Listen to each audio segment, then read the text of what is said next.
કમોસમી વરસાદ આવ્યો ત્યારે વિરોધીઓ એવું કહેતા હતા કે જાહેરાત કરી પૈસા આપશે ક્યારે આપશે નહીં, એ આપવા નથી માંગતા. જ્યારે શરૂ કર્યું ત્યારે ક્યાંક હજી બધાને નહીં મળે. અમને કેવા શરૂ થઈ ગયા કે અમારા તાલુકામાં હવે ક્યારે આવશે વિપક્ષના લોકો, એ મારું નામ નથી આપવું.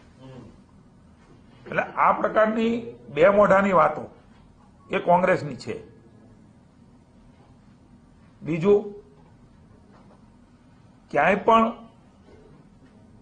કિસાન કહી શકાય એ એમણે ખૂબ યાત્રાઓ કાઢી, ખૂબ સભાઓ કરી, માત્ર પાર્ટીની સભાઓ બની રહી. હું ગુજરાતના ખેડૂતોનો ઋણ સ્વીકાર કરું છું. અમારી સંવેદના હંમેશા ખેડૂતોની સાથે છે. નરેન્દ્રભાઈ જે પ્રકારે કામ કરી રહ્યા છે, નાની મોટી મુશ્કેલી તકલીફ આવે ત્યારે સૌ સાથે મળીને બહાર નીકળીએ. ખરીદી પણ થાય, સહાય પણ મળે, યાર્ડમાં પણ જણસ વેચાય. આવા ઐતિહાસિક નિર્ણયો ભારતીય જનતા પાર્ટીની સરકાર કરી છે કે ખેડૂતને ખબર છે.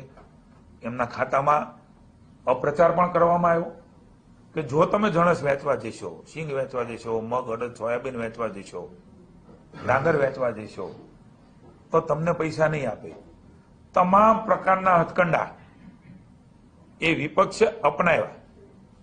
હું એમને પૂછું છું કે તમારી ત્યાં જ્યાં સરકારો છે ત્યાં ભૂતકાળની અંદર ગુજરાત કોંગ્રેસે આ પ્રકારનો દુષ્કાળ પીડ્યો ત્યારે ખેડૂતને એ મજૂરી કામમાં લગાડ્યા હતા. એને કોઈ રકમ નહોતી આપી કે મજૂરી કરો અને તમે કમાવો. આ કોંગ્રેસ આ પ્રકારની વાત કરવા નીકળી છે. આ ગુજરાતનો ઇતિહાસ છે. લગભગ 82 ની સાલમાં દુકાળ પડ્યો હતો. એ વખતે જે આપણા રાહત કામો થાય છે એ રાહત કામમાં ખેડૂતોને જોડવાનું પાપે કોંગ્રેસે કર્યું છે. અને આજે અમને કહેવા નીકળી છે કે તમારે આ કરવું જોઈએ. ચોકડીઓ પાડો. હું કોંગ્રેસને કહું છું કે તમારા મોઢા ગંધાય છે. તમે તમારા આઈનામાં જોવો. તમે કેવા પ્રકારે કિસાનો માટે શું કર્યું, કેવું કર્યું.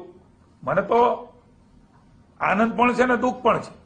તમને જણાવતા ધ્યાનમાં મૂકું છું. ટ્રેક્ટર લઈને રેલી કરો. તમારા વખતે રાજ્યમાં ખેડૂતોને કેટલા ટ્રેક્ટર હતા એનો જવાબ ખેડૂતોને